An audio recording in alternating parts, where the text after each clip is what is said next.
नमस्कार साथियों, हमारे YouTube चैनल पॉलिटिकल साइंस पवन सारस्वत मैथ भाई विपिन सर पर आपका हार्दिक स्वागत है। और आज हम हमारे टॉपिक के अंतर्गत भारतीय संविधान और राज्य व्यवस्था का जो टॉपिक है उस टॉपिक में शुरुआत करते हैं। हम सबसे पहले भारतीय संविधान और उसका संवैधानिक विकास।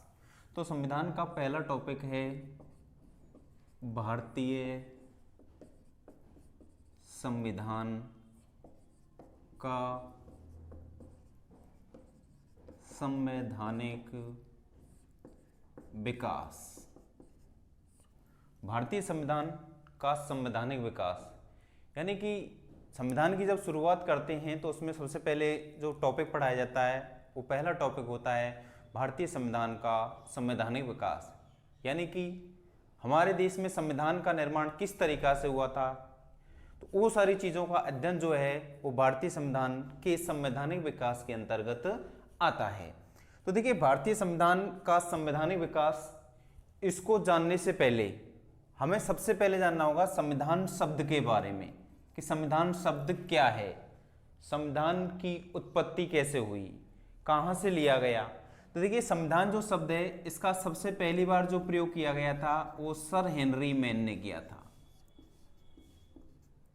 संविधान शब्द का पहली बार प्रयोग किसने किया?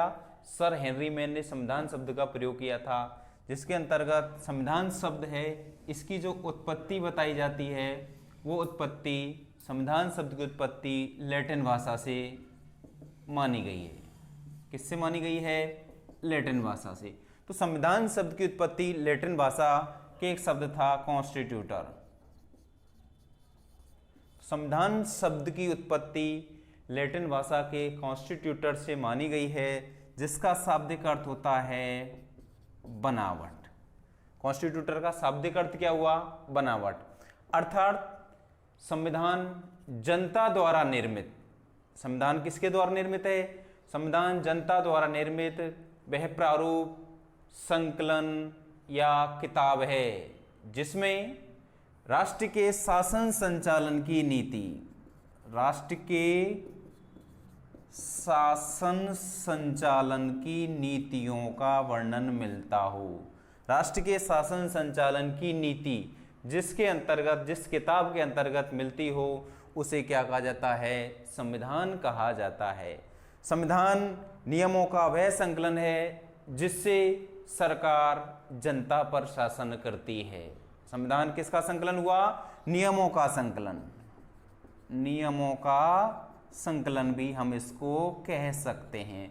तो नियमों का संकलन जिसके माध्यम से सरकार किस पर शासन करती है? जनता पर शासन। किस पर शासन?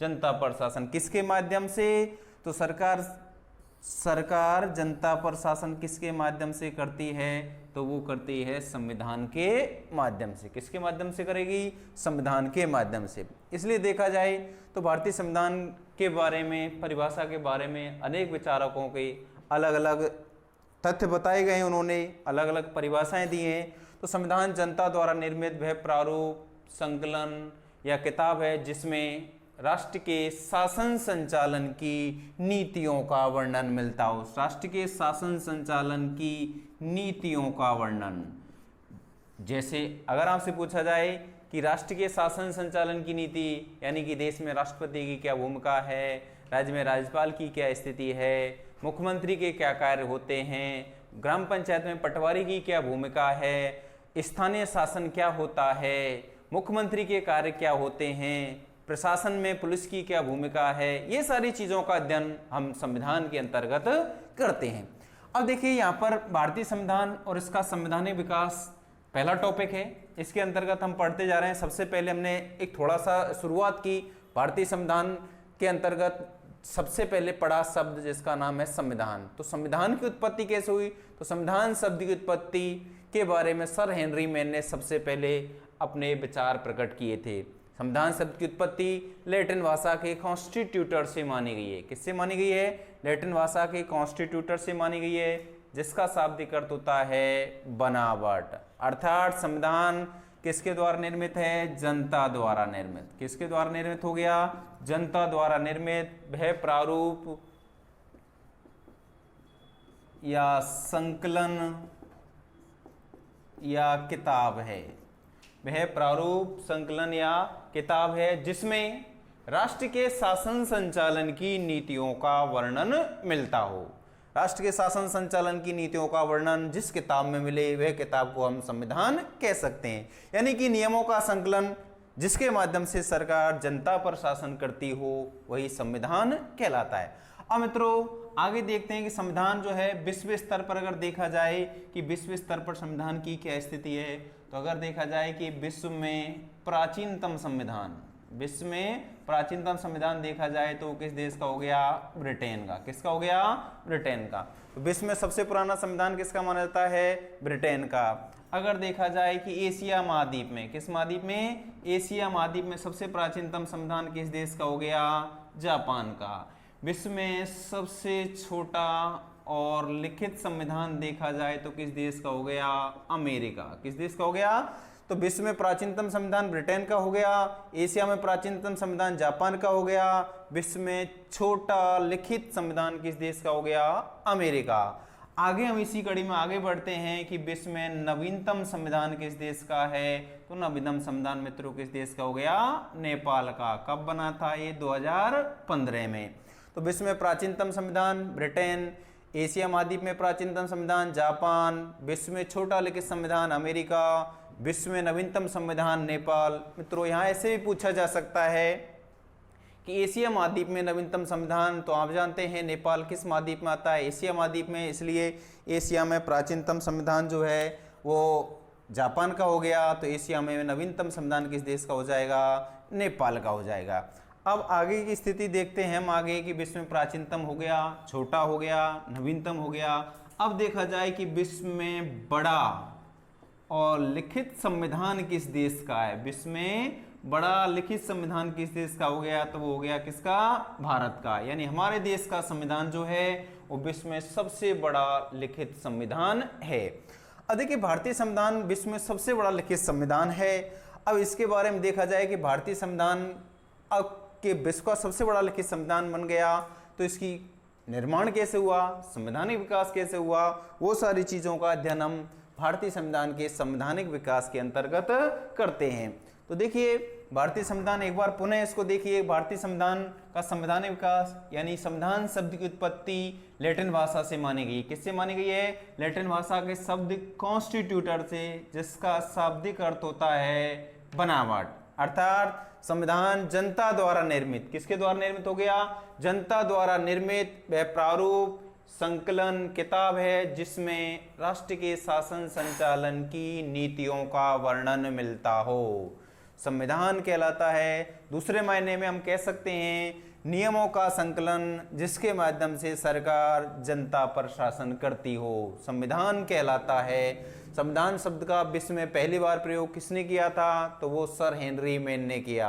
आगे मित्रों देखते हैं विश्व में विश्व स्तर पर संविधान की स्थिति क्या है। तो विश्व में प्राचीनतम संविधान ब्रिटेन का हो गया, एशिया में प्राचीनतम संविधान जापान का हो गया, विश्व में छोटा लिखित संविधान अमेरिका का हो गया, विश्व में नवीनतम संविधान नेपाल का हो गया, बड़ा लिखित संविधान भारत का हो गया। अब हम देखते हैं भारतीय संविधान इसका संवैधानिक विकास, यानी हमारे देश के संविधान का जो विकास हुआ था वो किस तरीका से हुआ था, कैसे हुआ, तो वो सारी चीजों का अध्ययन हम संवैधानिक विकास के अंतर्गत करेंगे। और संविधान का सबसे पहला जो टॉपिक होता है वो टॉपिक इसके अंतर्गत ये भारतीय संविधान का संवैधानिक विकास ही आता है, यानी संविधान का निर्माण कैसे हुआ था।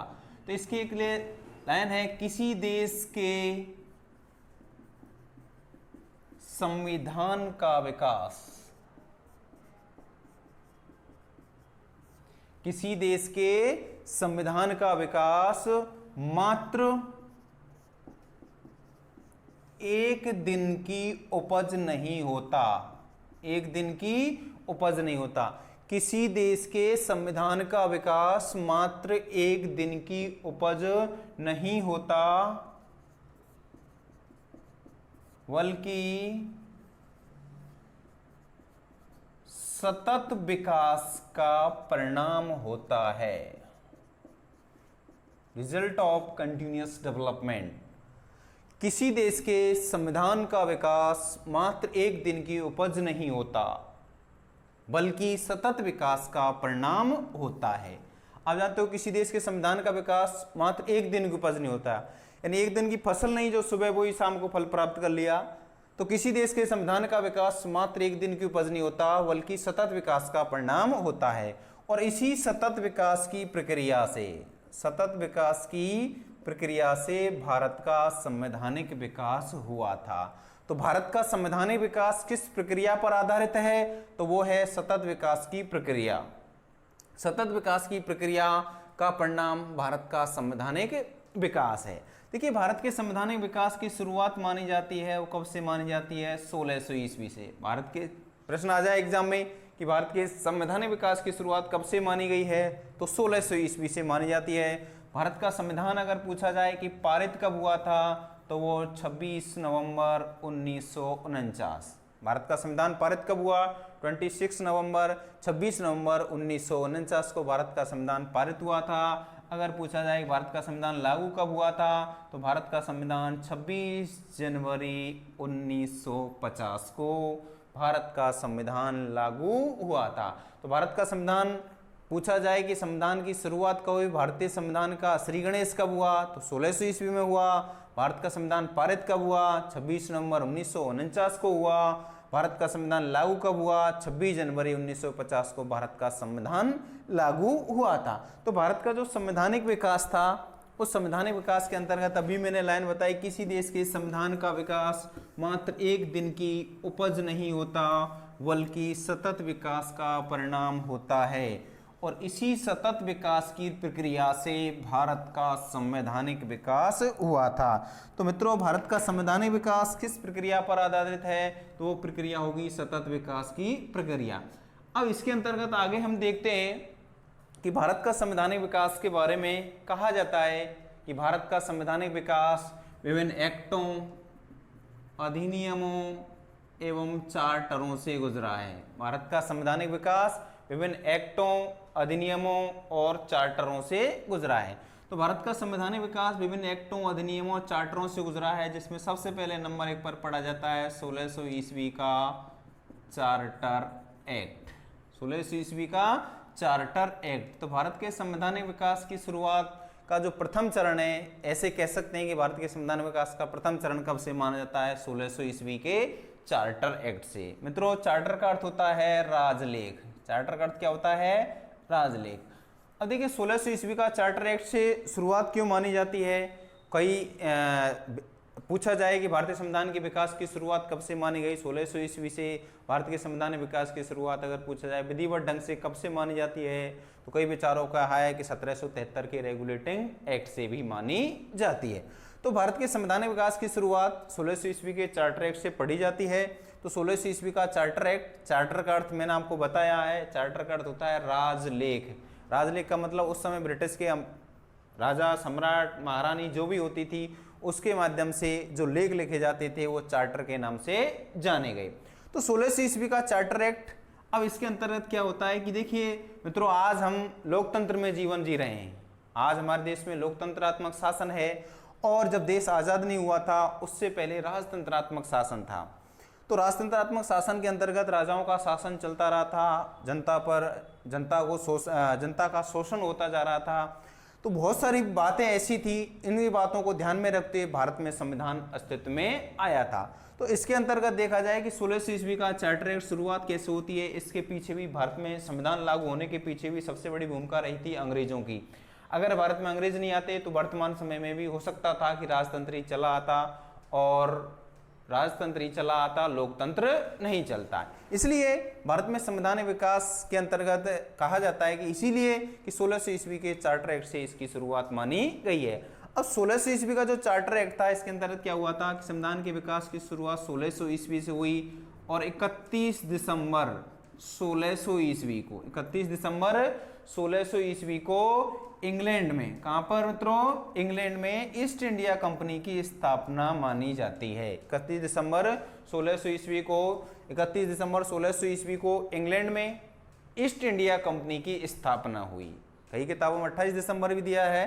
तो 31 दिसंबर 1600 ईस्वी को इंग्लैंड में ईस्ट इंडिया कंपनी की स्थापना होती है, और उस समय इंग्लैंड की जो महारानी थी जिसका नाम था एलिजाबेथ, इंग्लैंड की महारानी थी एलिजाबेथ टेलर प्रथम थी या एलिजाबेथ प्रथम थी।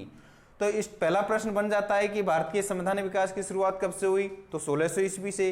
दूसरा प्रश्न बन गया कि इंग्लैंड में ईस्ट इंडिया कंपनी की स्थापना कब होती है, 31 दिसंबर 1600 ईस्वी को। तीसरा प्रश्न बन गया मित्रों कि ईस्ट इंडिया कंपनी की स्थापना के समय इंग्लैंड की महारानी कौन थी, तो वो थी इंग्लैंड की महारानी एलिजाबेथ प्रथम, यानी कि एलिजाबेथ टेलर प्रथम थी।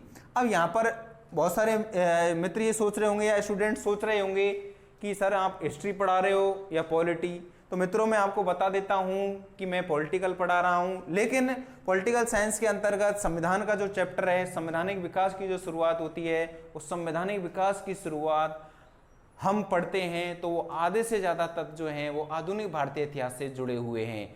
आधुनिक भारतीय इतिहास में राष्ट्रीय आंदोलन के बाद के तथ्य जो हैं वो भी तथ्य भारत के संवैधानिक विकास के अंतर्गत ही आ जाते हैं, लेकिन मुख्य रूप से हम जो पढ़ेंगे वो भारतीय संविधान के संवैधानिक विकास हैं, वही प्रैक्टिस में पढ़ेंगे।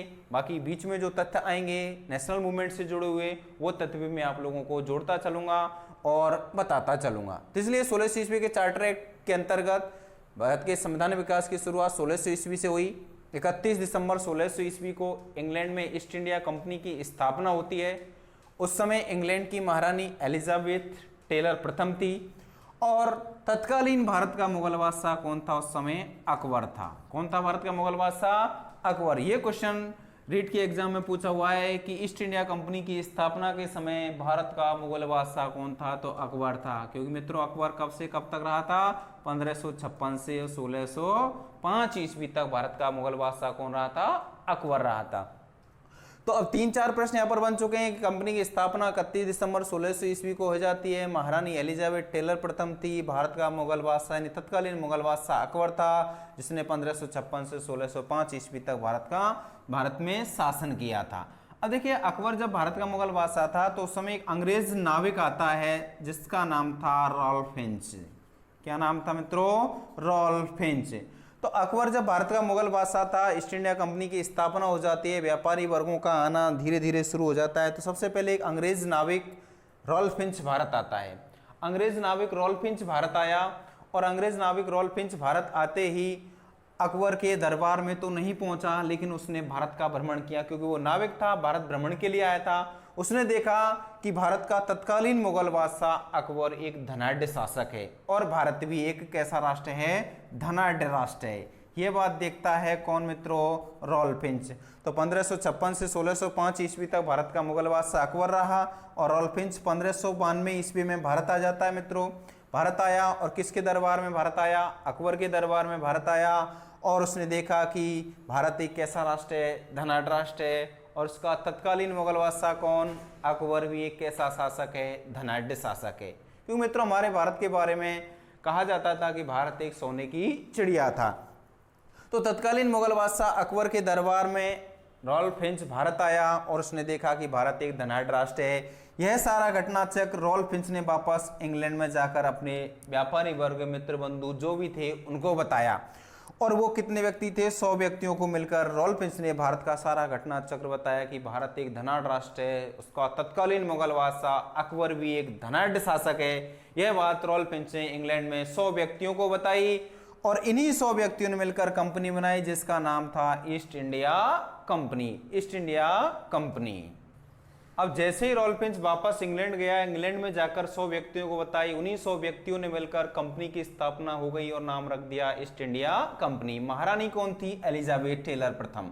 तो महारानी एलिजाबेथ टेलर प्रथम ने कंपनी के लिए 15 वर्ष का व्यापारिक फरमान जारी कर दिया। कितने वर्ष का, 15 वर्ष का व्यापारिक फरमान जारी कर दिया ईस्ट इंडिया कंपनी के लिए कि ईस्ट इंडिया कंपनी 15 वर्ष तक पूर्वी देशों के साथ व्यापार कर सकेगी। उसके पश्चात धीरे धीरे व्यापारी वर्ग का आना शुरू हो जाता है। 1605 ईस्वी में विलियम हॉकिंस भारत आ जाता है। कौन आ गया मित्रों भारत, विलियम हॉकिंस आ जाता है। किसके दरबार में आ गया, ये जहांगीर के दरबार में। और मुलाकात कहाँ करता है, ये आगरा में। तो 1605 में विलियम हॉकिंस भारत आया। मुगल बादशाह तत्कालीन उस समय जहांगीर थे क्योंकि अकबर का बेटा कौन था, जहांगीर। तो विलियम हॉकिंस जहांगीर के दरबार में भारत आया, आगरा में मुलाकात की और इस मुलाकात के पश्चात जहांगीर ने हॉकिंस को 400 बीघा जमीन, कितना जमीन मित्रों, 400 बीघा जमीन, और कहां पर दे दी, सूरत में दे दी। कहां पर दे दी, सूरत में। तो 400 बीघा जमीन सूरत में दे दी और अंग्रेजों ने सूरत में व्यापारिक फैक्ट्री की स्थापना कर दी। अब अंग्रेजों ने व्यापारिक फैक्ट्री की स्थापना कर दी, लेकिन अंग्रेजों से पहले पुर्तगाली, डच थे जो भारत में व्यापार कर रहे थे, तो व्यापारिक गतिरोध उत्पन्न हुआ। इसलिए विलियम हॉकिंस 1605 में भारत आया, उसके पश्चात 1611 ईस्वी में वापस इंग्लैंड चला गया। था कि हम पढ़ रहे थे भारतीय संविधान और उसका संवैधानिक विकास, जिसके अंतर्गत हमने शुरुआत का जो पहला चरण था उस चरण में हम पढ़ रहे थे, और वो पढ़ा था हमने 1600 ईस्वी का चार्टर एक्ट। 1600 ईस्वी का चार्टर एक्ट, देखिए 1600 ईस्वी का चार्टर एक्ट था, जिसके अंतर्गत हमने पढ़ा था कि भारत के संवैधानिक विकास की शुरुआत 1600 ईस्वी से मानी जाती है, और 26 नवंबर 1949 को देश का संविधान पारित हुआ और 26 जनवरी 1950 को देश का संविधान लागू हुआ था। यानी भारतीय संविधान का श्रीगणेश अगर पूछा जाए तो भारतीय संविधान का श्रीगणेश 1600 ईस्वी से माना जाता है, और भारतीय संविधान का अगर पूछा जाए इतिश्री कब हुई तो 26 नवंबर 1949, और भारत का संविधान अस्तित्व में कब आया तो 26 जनवरी 1950 को भारत का संविधान जो था वो अस्तित्व में आया था। अब भारत का संवैधानिक विकास जो था उसके बारे में मैंने एक लाइन बताई कि किसी देश के संविधान का विकास मात्र एक दिन की उपज नहीं होता, बल्कि सतत विकास का परिणाम होता है, और इसी सतत विकास की प्रक्रिया से भारत का संवैधानिक विकास हुआ था, जिसके अंतर्गत हमने पढ़ा कि भारत का संवैधानिक विकास विभिन्न एक्टों, अधिनियमों और चार्टरों से गुजरा था, जिसमें हम सबसे पहले पढ़ रहे हैं नंबर 1 पर 1600 ईस्वी का चार्टर एक्ट। देखिए 1600 ईस्वी का चार्टर एक्ट था, जिसके अंतर्गत मैंने आपको बताया संविधान के विकास की शुरुआत 1600 ईस्वी से मानी जाती है। 31 दिसंबर 1600 ईस्वी को इंग्लैंड में ईस्ट इंडिया कंपनी की स्थापना हुई, और उस समय इंग्लैंड की महारानी एलिजाबेथ प्रथम थी और भारत का मुगल बादशाह अकबर था। अकबर 1556 से लेकर 1605 ईस्वी तक भारत का मुगल बादशाह रहा, और अकबर के दरबार में 1592 ईस्वी में अंग्रेज नाविक रॉल्फ फिंच भारत आता है, और उसने देखा कि भारत एक धनाढ़ राष्ट्र है। यह बात उसने इंग्लैंड में वापस जाकर के 100 व्यक्तियों को बताई, और इन्हीं 100 व्यक्तियों ने मिलकर एक कंपनी बनाई जिसका नाम था east India company. East India company की स्थापना हो जाती है। महारानी एलिजाबेथ प्रथम थी, तो महारानी एलिजाबेथ प्रथम ने ईस्ट इंडिया कंपनी के लिए 15 वर्ष का व्यापारिक फरमान जारी कर दिया। प्रारंभ में अंग्रेज जो थे व्यापार करने के उद्देश्य से भारत आए, लेकिन धीरे धीरे उन्होंने राजनीतिक हस्तक्षेप करना शुरू कर दिया था। अब सबसे पहले 1600 मैंने आपको बताया कि 1605 ईस्वी में विलियम हॉकिंस भारत आता है और मुगल बादशाह जहांगीर से मुलाकात आगरा में करता है। इस मुलाकात के पश्चात जहांगीर ने हॉकिंस को 400 बीघा जमीन सूरत में दे दी, और अंग्रेजों ने व्यापारिक फैक्ट्री की स्थापना कर दी, लेकिन पुर्तगालियों के विरोध के कारण व्यापारिक की विधिवत शुरुआत नहीं कर पाए। इसके पश्चात 1611 ईस्वी में विलियम हॉकिंस वापस इंग्लैंड चला गया, और 1611 ईस्वी में इंग्लैंड वापस चला जाता है। उसके पश्चात फिर 1615 ईस्वी में सर टॉमस रो भारत आया। कौन भारत आया? सर टॉमस रो भारत आया, और 10 जनवरी 1616 ईस्वी को, कब? 10 जनवरी 1616 ईस्वी को मुगल बादशाह जहांगीर से मुलाकात करता है। किससे मुलाकात करता है? जहांगीर से। और ये जो मुलाकात हो जाती है वो कहां पर होती है मित्रों? अजमेर में। कहां पर हुई मुलाकात? अजमेर में। यानी 1615 में सर टॉमस रो भारत आया। मुगल बादशाह उस समय थे जहांगीर, जो कि 1605 से लेकर के 1627 ईस्वी तक भारत के मुगल बादशाह रहे थे। तो जहांगीर के दरबार में सर टॉमस रो भारत आता है, मुलाकात मैगजीन दुर्ग, अकबर किला, अजमेर में मुलाकात हो जाती है जहांगीर टॉमस रो की। इतिहासकार ऐसे बताते हैं कि टॉमस रो और जहांगीर दोनों ही फारसी भाषा के विद्वान थे, तो भाषाई तालमेल बैठ जाता है, और जहांगीर ने टॉमस रो को व्यापारिक फरमान जारी कर दिया। सर टॉमस रो को व्यापारिक फरमान कौन जारी कर देता है? जहांगीर ने व्यापारिक फरमान जारी कर दिया, और उसके पश्चात अंग्रेजों ने व्यापार की शुरुआत कर दी। अब देखिए व्यापारिक फरमान जारी कर दिया, तो मैंने आपको बताया था प्रारंभ अंग्रेज किस उद्देश्य से भारत आए थे? सिर्फ उनका उद्देश्य क्या था? व्यापार करना। लेकिन धीरे धीरे उन्होंने राजनीतिक हस्तक्षेप करना शुरू कर दिया। प्रारंभ अंग्रेज किस उद्देश्य से भारत आए? व्यापार करने के उद्देश्य से भारत आए, लेकिन धीरे धीरे उन्होंने राजनीतिक हस्तक्षेप करना शुरू कर दिया। अब राजनीतिक हस्तक्षेप करना शुरू कर दिया था तो इसलिए घटना हो जाती है और उस घटना का नाम था काल कोठरी की घटना। काल कोठरी की घटना, यानी इसको कहा जाता है ब्लैक होल की घटना। काल कोठरी की जो घटना हुई थी मित्रों 20 जून 1756 ईस्वी को होती है। कब हुई? 20 जून 1756 ईस्वी को काल कोठरी की घटना हो जाती है। और एक काल कोठरी की जो घटना होती है वो कहां पर होती है मित्रों? कलकत्ता में। कहां पर होती है? कलकत्ता में। 20 जून 1756 ईस्वी को कलकत्ता में हो जाती है। कलकत्ता कहां पड़ता है? बंगाल में। कहां आता है कलकत्ता? बंगाल में आता है। तो उस समय बंगाल का शासक कौन था मित्रों? तो बंगाल का शासक था सिराजुद्दौला। बंगाल का शासक कौन था? सिराजुद्दौला। सिराजुद्दौला बंगाल का शासक था। तो सिराजुद्दौला ने 146 अंग्रेजों को, कितने अंग्रेजों को? 146 अंग्रेजों को 15/18 के कमरे में बंद कर दिया। इस कारण 123 अंग्रेज मारे गए। कितने अंग्रेज मारे गए? 123 अंग्रेज मारे गए। इसी घटना को इतिहास में काल कोठरी की घटना के नाम से जाना गया था। अब देखिए अंग्रेज जो थे वो काल कोठरी घटना से भयभीत हो जाते हैं। भयभीत होने के पश्चात अंग्रेज काल कोठरी घटना का बदला लेने के लिए प्लानिंग रच देते हैं। इसलिए जैसे ही राजनीतिक हस्तक्षेप अंग्रेजों का बढ़ता जा रहा था तो भारतीय शासक जो थे उन्होंने भी अंग्रेजों के प्रति गलत भावनाएं जो पैदा हो रही थी उनको बढ़ावा मिल गया कि अंग्रेज जो हैं हमें भारत में अपने व्यापारिक शासन के साथ साथ राजनीतिक शासन को भी बढ़ावा दे रहे हैं। इसलिए काल कोठरी की घटना हो जाती है और अंग्रेज इसी काल कोठरी का घटना चक्र जो था उसका बदला लेने के लिए एक युद्ध की प्लानिंग हो जाती है। और मित्रों युद्ध लड़ा जाता है, वो युद्ध है प्लासी का युद्ध। कौन सा युद्ध? प्लासी का युद्ध। तो मित्रों प्लासी का युद्ध था वो कब लड़ा गया था? 23 जून 1757 ईस्वी को। प्लासी का युद्ध कब लड़ा गया? 23 जून 1757 ईस्वी को लड़ा जाता है। मित्रों प्रश्न पूछा हुआ एग्जाम में, प्लासी वर्तमान भारत के किस राज्य में है? तो प्लासी जो है वर्तमान भारत के पश्चिम बंगाल राज्य में। किस राज्य में है? पश्चिम बंगाल। 23 जून 1757 प्लासी का मैदान। और प्लासी का जो युद्ध होता है वो बंगाल के शासक सिराजुद्दौला, बंगाल का शासक कौन था उस समय? सिराजुद्दौला। और अंग्रेज अधिकारी जो था उसका नाम था रॉबर्ट क्लाइव। अंग्रेज अधिकारी रॉबर्ट क्लाइव के मध्य प्लासी का युद्ध लड़ा जाता है। तो प्लासी का युद्ध कब लड़ा गया? 23 जून 1757 ईस्वी को बंगाल के शासक सिराजुद्दौला और अंग्रेज अधिकारी रॉबर्ट क्लाइव के मध्य प्लासी का युद्ध लड़ा गया। देखिए सिराजुद्दौला जो था उसका सेनापति था जिसका नाम था मीर जाफर। क्या नाम था? मीर जाफर। किसका सेनापति था? सिराजुद्दौला का। रॉबर्ट क्लाइव जो है मीर जाफर को अपनी तरफ मिला लेता है और इसी कारण दगाबाजी से, धोखेबाजी से कौन विजय हो जाता है युद्ध में? रॉबर्ट क्लाइव विजय हुआ। कौन विजय हुआ?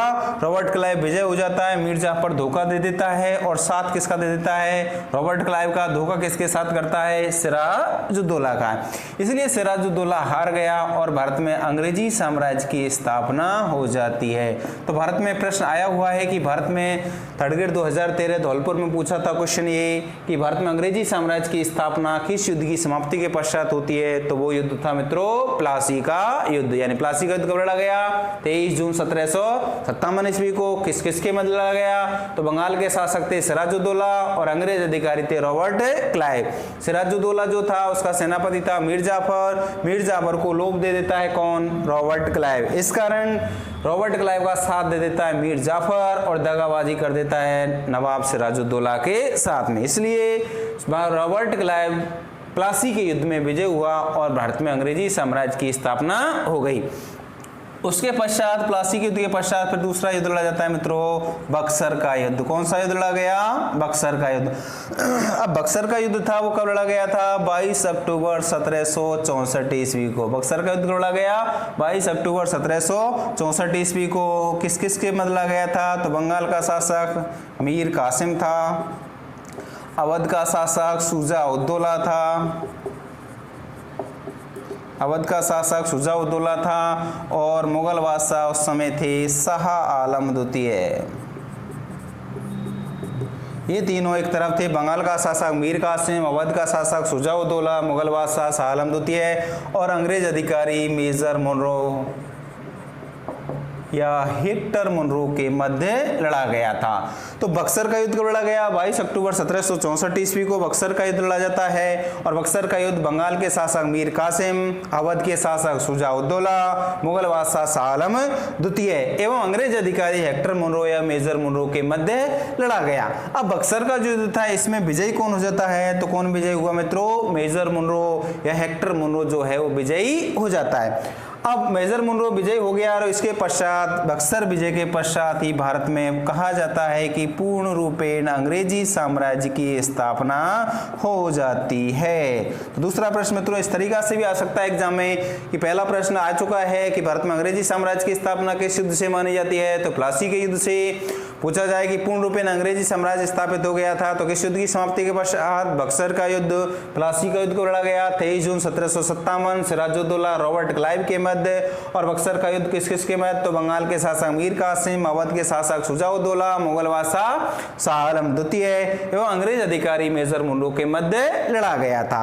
अब मित्रों एक प्रश्न यहाँ ऐसे बन सकता है, बक्सर वर्तमान में भारत के किस राज्य में? तो मित्रों किस राज्य में है? बिहार में। तो प्लासी किस में है? पश्चिम में बंगाल में। तो प्लासी और बक्सर दोनों युद्धों में अंग्रेज विजयी हो गए और भारत में अंग्रेजी जो साम्राज्य था उसमें वृद्धि होती चली गई। अपना साम्राज्य जो था अंग्रेजों ने धीरे धीरे बढ़ाना शुरू कर दिया। प्लासी का 1757, बक्सर विजय 1764 के पश्चात 1765 में इलाहाबाद की संधि हो जाती है और 1765 में इलाहाबाद की संधि के पश्चात 1772 ईस्वी में मित्रों ये क्वेश्चन एसएससी एग्जाम में पूछा हुआ है, एसएससी जीडी में पूछा था कि 1772 में भारत में ईस्ट इंडिया कंपनी ने, किस कंपनी ने? ईस्ट इंडिया कंपनी ने जिला कलेक्टर का पद शुरू किया। किसका पद शुरू किया था? जिला कलेक्टर। तो ये प्रश्न एग्जाम में आ चुका है मित्रों कि भारत में जिला कलेक्टर का पद किस देश से लिया गया था? तो प्रश्न आता है कि भारत में जिला कलेक्टर का पद किस देश से लिया गया था? इंग्लैंड से, क्योंकि ईस्ट इंडिया कंपनी कहाँ की थी? इंग्लैंड की थी। तो इंग्लैंड में ईस्ट इंडिया जो कंपनी थी उसी ने 1772 ईस्वी में जिला कलेक्टर का पद शुरू किया गया और प्रथम जिला कलेक्टर कौन बना था? रॉल्फ शेल्डन बना। कौन बना? Rolf Sheldon. तो पहला जिला कलेक्टर कौन बनता है? रॉल्फ शेल्डन पहले जिला कलेक्टर बने थे। इसी के साथ मित्रों हमने जो पढ़ रहे थे भारत के संविधान विकास का पहला टॉपिक जो था वो 1600 ईस्वी का चार्टर एक्ट। तो 1600 ईस्वी का चार्टर एक्ट का जो घटना चक्र था 1600 ईस्वी से शुरू होकर के 1772 तक चला जाता है। इसलिए अब पहला टॉपिक 1700 ईस्वी का 1772 तक हम जैसे ही पहुंच जाते हैं उसके पश्चात भारत के संविधान विकास का दूसरा जो क्रम है वो दूसरा क्रम मित्रों हम नेक्स्ट वीडियो में पढ़ेंगे। तभी तक के लिए बहुत बहुत धन्यवाद और आप सभी से अनुरोध है कि हमारे चैनल को ज़्यादा से ज़्यादा सब्सक्राइब करें, हमारी वीडियो को ज़्यादा से ज़्यादा शेयर करें, लाइक करें। जय हिंद मित्रों, नमस्कार।